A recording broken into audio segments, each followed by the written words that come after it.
Welcome to the Leaders of Lasting Impact podcast. My name is Matt Pohl, and I'm your host today.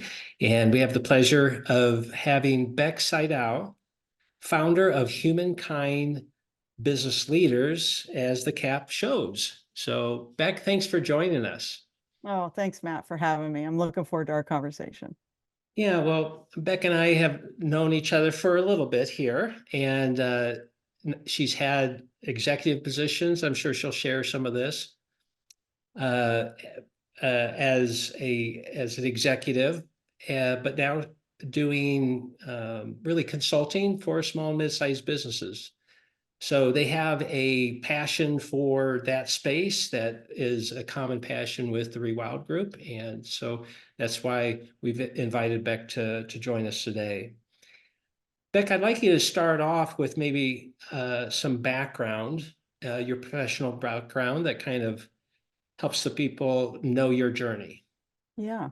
Well, let me just start picking up where you left off. I just so appreciate, I'm gender non-binary, my pronouns are they, them. So I just love being with folks that are willing to hang out with me and not get the right pronoun and get it right the next time. So I just want to say that with all your listeners. I appreciate you so much, Matt, for that. Um, yeah, I've been a business geek and a leadership student for a number of decades. Okay.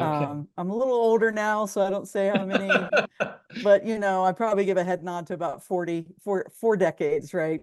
Okay. I got an early start in my career working in corporate America. Right before I got out of college, I got a job with UPS Okay. and ended up taking their first management reduction package. It was voluntary, surprised a lot of people. And it was kind of an unheard of thing at the time. And I did everything I could do to not work for almost 2.5 years. So um, it was a great time. And then I landed back in transportation at UPS Freight. It was overnight transportation at the time. So I really learned business from one of the best run companies, that's still one of the best known companies for how they run. Right. Um, and then I've been chasing dreams a lot of my life too, and I had started working with a meditation and mindful awareness teacher when I was at UPS Freight. At the same time, I was getting a master's degree from George Washington University in organizational and human development.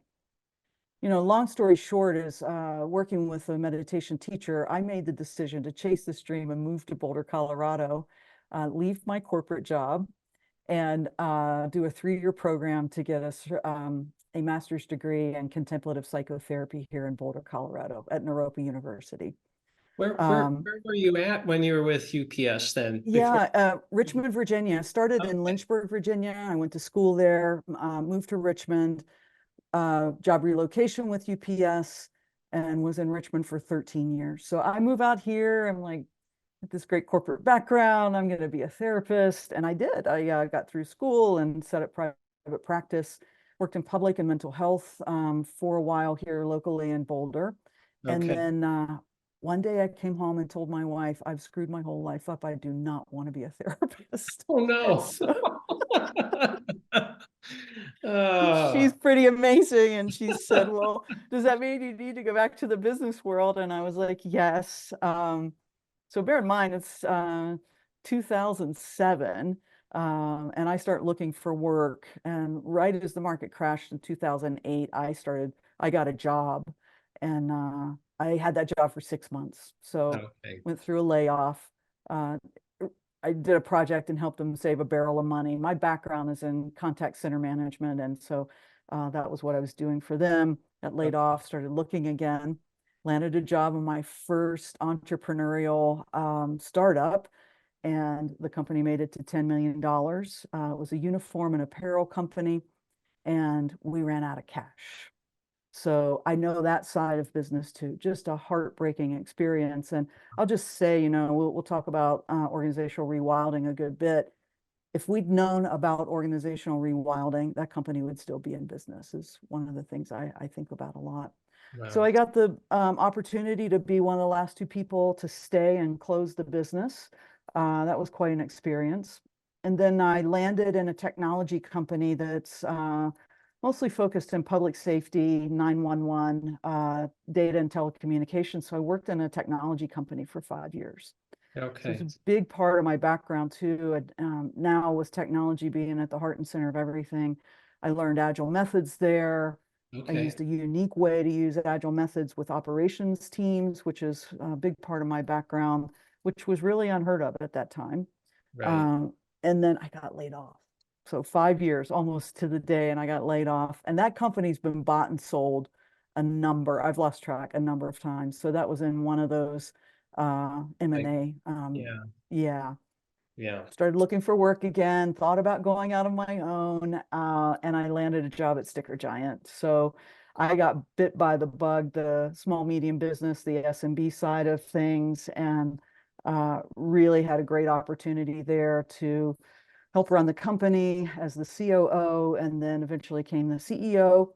And we had so much success that we went through our own acquisition process, and the company sold at the end of 2021. And I was really committed to see if I could be the person that worked with PE. And all my buddies were like, okay, you can check Good that luck. out. Uh, and 8 months later, I said, look, there's lots of ways to run companies, and the context had changed so significantly. Um, I said it was time for me to go do something else, Right. and I was pretty burned out. So think about, that period of time, 2020, 2021, early 22. We'd been through COVID together. We were transparent about the company going through a sale process, a change in ownership, and then the due diligence, and on the other side of that. So by Right. the time I was like, okay, I'm going to push the full stop button here, which, by the way, was one of the hardest decisions I've ever made in my life, I Right. was pretty burned out. Yeah. One of my friends said, take 90 days, don't do anything. And I was like, that doesn't compute for me, kind of thing.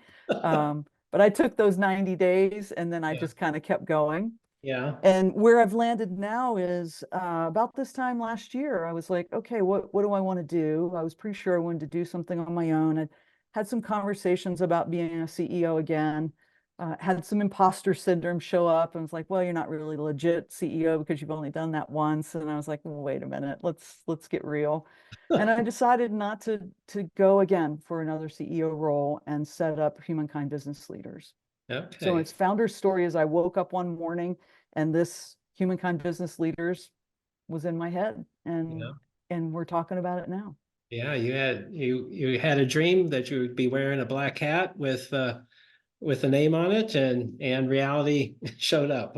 It's true. It's true. And a lot of, what I still bring forward, I learned at Sticker Giant, and a brand really matters to me. I talk with clients all the time about strategy, brand, and culture, and the intersectionality of those. And so I knew when I had a company, I didn't want it to be my name. Right. And I wanted it to be what I call a wearable brand. So I wear this hat, and people stop me and say, oh my gosh, that's cool. What is that? And now I get to say, it's my company. It's my company. It is my company. Well, so And it so you're engenders these wonderful conversations. right. So your transition out of that corporate executive world has been fairly new. Um, what's it been like? That's a big difference from showing Yeah. up at the office and being responsible for hundreds of people to now you're kind of your own person. Yeah, it's great. It's weird. It's hard. It's wonderful. It's confusing. It makes 100% sense. It's all of that, right? And that's what I'm doing right now. Is one thing I work with leaders on, is like this idea of both and, right? Few things are one thing, right? So really learning to hold that cognitive dissonance and allow more than one thing to be true. But it was awkward and strange, to have sort of the life I'd wanted, and then I had it, like a lot of freedom, a lot of free time. I got to do a lot of projects around the house that had backlogged over the Right. time leading a company. And Right. then really fortunate, Matt, that I have a good network. My time at Sticker Giant advanced that network. I've continued to advance that network, and I believe in a network being part of what you have to be successful. So my network has really supported what I'm doing. So Yeah. much so that I had been doing a couple of coaching engagements on the side before I went out and took my full pause.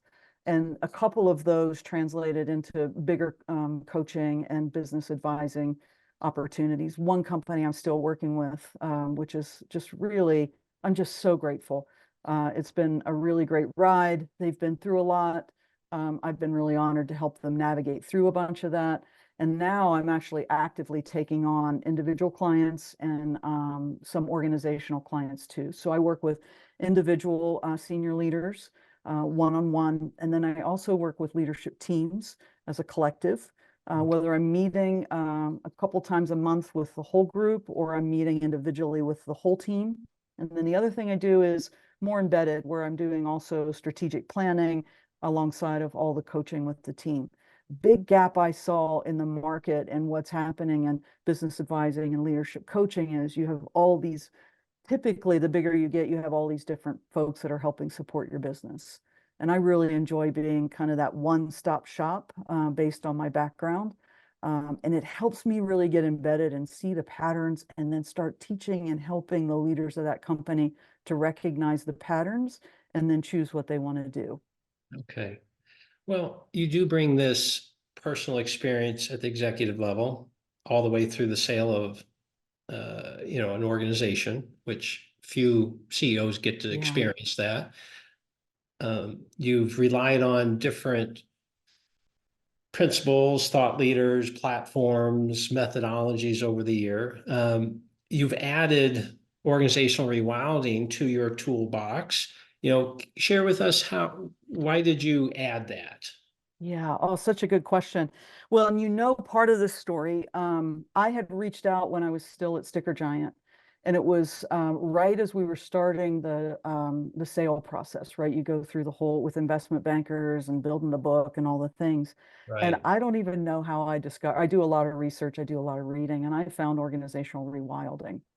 And it was one of those things as I was on the website, my jaw just kept dropping open more and more of like, what, oh my gosh, like this is a 7-stage model. I joined Sticker Giant as employee number 47. So we were in stage 4 at that moment. Okay. Um, End of 2017, the company was a 20 or $12 million company. And I was employee number 47. I'd Right. never done anything like I'd done before. We used entrepreneurial operating system, EOS, open book management, so transparent finances. It comes out of the great game of business. We used another thing called Zingerman's and Ari Weinswig's. Do you know Zingerman's? Yeah, Great. Zingerman's for the Yeah. Giants book, right? Yes, exactly, Yeah. exactly. Yeah. Um, Sticker Giant was a small giant, named a small giant in 2017. So that was sort of my world. And I really dove into those communities, went to trainings, went to workshops, hired a EOS implementer. And a lot of that was really great guideposts for us, made a big difference. But fast forward a few years, we were growing really rapidly. When I left, we were a $32 million company. So Ooh. in that period of time, we had jumped to stage 6, Okay. and we were 130 people. And when I found organizational rewilding, my eyes were like this big because I could see the truth of it, Mm. of the layout, right? What you've put together and built with research, backed by research, the non-negotiables, the things you need to be paying attention to. It resonated with me. So I actually intended to do the rewilding business assessment while Right. I was still there. And then I was like, well, this isn't going to make a lot of sense because we're going through this process. Right. So Right. fast forward, we get through that process and I picked it back up. And as I was thinking about how am I going to build this business, and I knew there was, I don't think any one method, structure, framework has all of it, but what you have at Rewilding is a lot of the missing parts that I could see. So I got certified end of last year. I went through the certification process. And then I learned like there's a lot to know about this, right? It's not it's it's not like you're going to take the certification and be like, now I know organizational rewilding, and I appreciate that, right? I think being skilled at knowing how to take a 7-stage model and understand the nuance and the depth of it is something that takes some time. So I'm now onboarding new clients, doing organizational rewilding business assessments with them. I'm actually sitting with them while they do them rather than saying, take this and then Matt and Okay. I'll look at it and come back to you. That's Yeah. my way I learn. So Okay. I've really put both feet in this model and using it and EOS and open book management and Zingerman's and oh my gosh, I'm a big fan of Peter Singay and the learning organization and Agile and Lean. It just goes on, right? Right. Right. So what I do is I start with an organization to figure out where are you right now? Where are the tensions in your business? Where do you feel stuck? And typically what I hear, Matt, is it's something on the business side. It's revenue or profit, it's market share, it's those things. And so Right. that's where we start. And Okay. inevitably, what we end up doing is figuring out, okay, well, these things in the business are also connected to you as a leader and your leadership team. Right. So the function and the dysfunction in organizations are really born from the leaders and what ends up happening in the ecosystem based on how they're showing up, how they're leading the organization, and what they know about business acumen, right? How they know to meet the moment. So that's the strength of organizational rewilding. It's precise, and it's like you're at this stage of growth, and here's the way we can go through helping you. Oh, great. Yeah. And yeah, I would say that really is one of the defining characteristics of it, right? Is that it helps you kind of right size what you need to do to where you're at, can show you where maybe what you've missed in the past, but it also gives you that roadmap. Okay, if you're going to grow, here's how you're going to transition. Here's what you need to adjust to. So, um, what are some of the common challenges? I mean, you have a really broad capability, but are there certain kind of challenges that you hear from clients that you say, okay, that sounds like something I can sink my teeth in. I can really come alongside you and help you with that. Any one or couple that you like to hear, or that I shouldn't say like to hear, but when you hear them, you feel comfortable that you're going to be able to help. Yeah, I think one of the common things that I hear is inevitable, like this lack of confidence that is happening with senior leaders right now in the SMB world and the larger companies.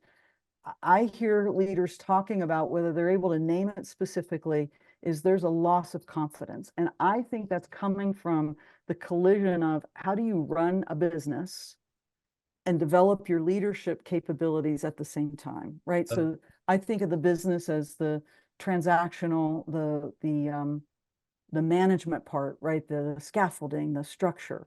And then the transformational part is that leadership, the culture, the people, all of those pieces. And so often what I'm hearing is, whether people are completely conscious and aware of it or not, they're choosing one or the other.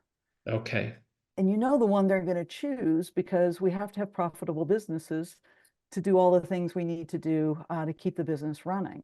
So they Right. choose the business, whether they're aware of that or not. And what I'm able to do is say, let's absolutely work on the business. And then as we're doing that, I'll start pointing to, here's a couple things on culture.